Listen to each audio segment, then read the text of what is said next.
Are you ready to create a life you crave? Let's spin that doom loop of negativity into an upward success cycle and start living lucky. Good morning. I'm Jana. I'm Jason. And we are living lucky. You are too. Sometimes we just need to fall in love with ourselves again. Right? Yes. I feel like sometimes we get into midlife and I think don't know there's about also, you, but I'm like, I can't stand being in my head. I think there's also sometimes a lack of awareness of the fact that we're not fully loving ourselves. Like it's just kind of like you talk often about we're busy being busy. Yes. And we do get busy being busy, and we take awareness off of the things that create that love for ourselves and create a pathway to staying in love with ourselves. Yeah. So I have this little meme here. It's 5 ways to fall in love with you. 5 ways to fall in love with you. And I'm going to go in reverse order because I think number 1, it's embrace your imperfections. Yeah. So like we embrace them instead of criticizing, because my little voice in my head is like, oh, well, you could do this better and you should be this and you should lose 10 pounds. I always go back to, and if we just take a moment, take a moment in that conversation that's disempowering or unloving. Yeah. And say, how can I love myself with this? Yeah. Like, how can I love this extra 10 pounds on my parabelly? I've got like a kangaroo pouch. No, you don't. And I love it. I love it. That's funny. Yeah. And I've got roots growing in my hair that I'm like, oh my gosh, gray hairs are starting to come out of my head. And I love it. So, and I think this falls perfectly into doing this podcast here in November. Okay. Because it is National Gratitude Month, or maybe World Gratitude Month. And for the U.S. here, it's a time of Thanksgiving. So giving thanks for these things and awareness around how can I embrace these imperfections and love myself through them. Yeah. So instead of focusing on the parapouch that I talk about, I should say, you know what? My body works. And right. I love that. I love that. And my hair, instead of saying, oh my God, a couple gray hairs coming through. I have hair. What we appreciate. I love my hair. I love having hair. I love it. Yes. Right? Yes. I would love more hair. But I love my hair the way it is. Okay. So number 1 is embrace your imperfections. Number 2, improve your self-talk. So those go hand in hand. Yes. And recognizing, okay, what are the things, I think I've already mentioned this, but recognizing those things that you're saying, because my head goes off all the time. And sometimes it's about chatter. Me. Sometimes it is chatter. It's chatter. And it's distraction. And if we just grab a hold of it and start crafting it to what makes me feel better, what makes me look better, what makes me love myself more, then we get to, I think, embrace and experience life so much more fully. Yeah, I actually think that sometimes we become our own worst enemy.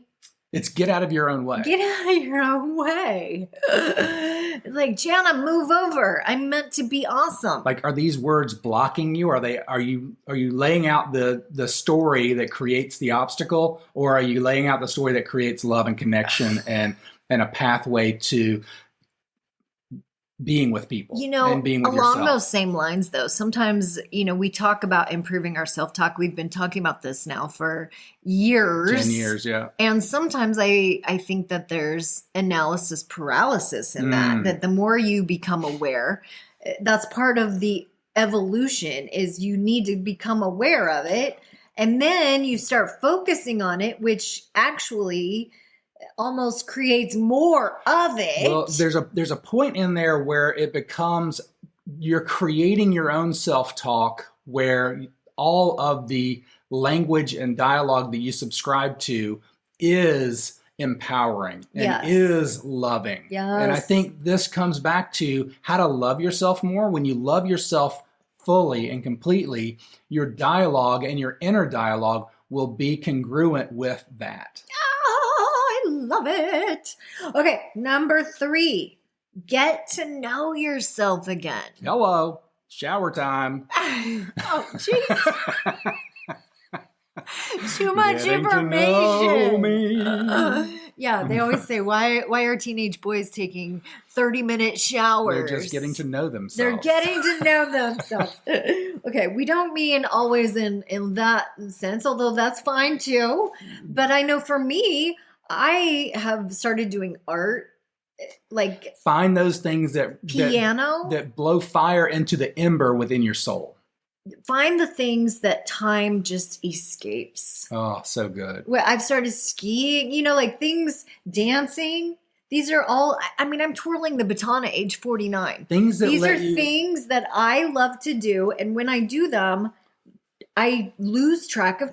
and you feel free, full, and fearless. Yeah, they're things that I loved to do when I was little. And then for some reason, we have responsibilities and we stop doing them. Yeah, so those responsibilities are things that you subscribe to. Yeah. And there's a lot of responsibilities that we put on ourselves that we don't necessarily need. But the responsibility we need to embrace is loving ourselves more and get to knowing ourselves again, knowing what actually lights us up. And we talked about this off air about just being authentic. A lot of times we have a facade up, and when we get to know our facade so well. Yeah. And that blocks us from getting to know ourselves fully. Yes. And it also creates a connection between the facade and our community instead of a connection between ourselves and the community. And our subconscious knows this. Mm-hmm. So when we allow ourselves to get to know ourselves, then we get to know that connection that we're making is an authentic and true and real connection, which leads back into a more loving experience. Yeah. Ooh. Without the shadows. Okay, number 4. Celebrate small wins. Now, if you have followed Jana and Jason's podcast, you know that we talk about this a lot and we celebrate ourselves a lot. Yeah. It's, we have to in order to balance out that chatter that's in our head. Right. And the fact that we put ourselves in the arena every day is a win. So it's whether we get the results that we want or not, results are feedback that tell us, okay, where can we improve? So celebrate all the wins, like all the small wins, and you can tell a story that's a true story that will turn any experience into a win. Yes. Yes. Yes. I'm yesing you all the way. It's Dr. John DeMartini's gratitude effect, kind of in a weird sense, because there's a way to be grateful in everything. There's a way to have a win in every situation. I love it. I love it. Number 5, prioritize self-care. That's when I leave out so much. This is our nemesis, I think. You and I sometimes put our self-care on the back burner. At least second. And unless when we put it. I know. I put it way back in the line. And I feel like we have these wake-up calls every now and then, and we're like, oh, we got to do it. And then it's almost like we go to extremes. Yeah. We're like, I'm putting my self-care first. If we just embrace, because there are times that we really embrace putting that into part of our routine where it's a part of every day. And then just like you said, I think we all have a habit of getting busy, being busy. Mm-hmm. And it's saying, okay, let's prioritize these things. Let's prioritize the self-care, because we all know that when we show up well cared for, we show up differently in the world and are able to do the things that we're already trying to do and being busy doing in a more impactful and meaningful way. And last but not least, thank yourself. Oh, back to gratitude. When was the last time you thanked yourself, though? When was the last time you said, thank you, Jason? Thank you, Jana? It's funny. When you asked me to do the gratitude journal several years ago, and it was a whole year of gratitude, 5 things every day, I went back through it and there were 0 thanks, like gratefulness for me, or things about me, things that I do. There was nothing in the whole journal. So whatever 365 days times 5 is, you never. I had gone through. I went so deep as to being grateful for the guy that takes the rocks off the mountain in Peru to plant the coffee seeds. I remember that. And I never once was grateful for something about myself. And that leads to... So along those coffee lines, how can we bring that back to Jason? Are you grateful that you take the time to drink grateful. Coffee every morning? I'm grateful for so much about me and so much of me.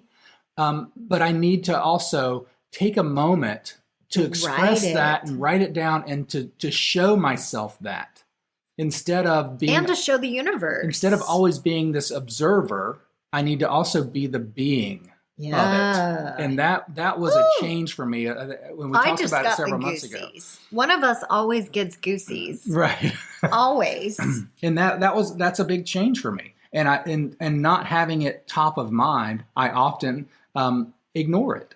And so the self-care and the being thankful for yourself or thanking yourself is a way of kind of building that or filling that inner cup. Okay, so I'm going to give everyone an action step. I'm really talking to myself. I just burped. Did you just burp on air? I'm sorry. I remember starting that podcast. You're like, never burp on air. I think that we should all look in the mirror today and say, thank you for. Thank you for. And then whatever comes out is between you and yourself. Yeah, and that's a very simple thing. Like I think you should list 5 things. Oh. Thank you for X. And that's a step in the right direction. What comes to mind right away? I think thank you for putting yourself out there every day. Yeah. Thank you for having awareness around the things you want to improve on. Mm-hmm. And then taking the next best step towards it instead of just analyzing it over and over and over and over again, and also putting it on the back burner over and over and over again. Because I've been in those positions. I think mine are going to be really, really, I know this sounds very basic and small, but I think mine would literally be, thank you for getting out of bed today. Thank you, Jana, for just getting up, because I know that there is this little voice inside me that's like, oh, it would be really nice I didn't sleep well last night. Lounge. It might just be nice to, yeah. So I thank you for getting up. And I don't think there's anything too small or too big to thank yourself for. You just burped. I hiccuped, which is a reverse burp, I guess. We're gross. And we love it. We're embracing our imperfections. Thank you for that extra little swallow of air that I got through that hiccup.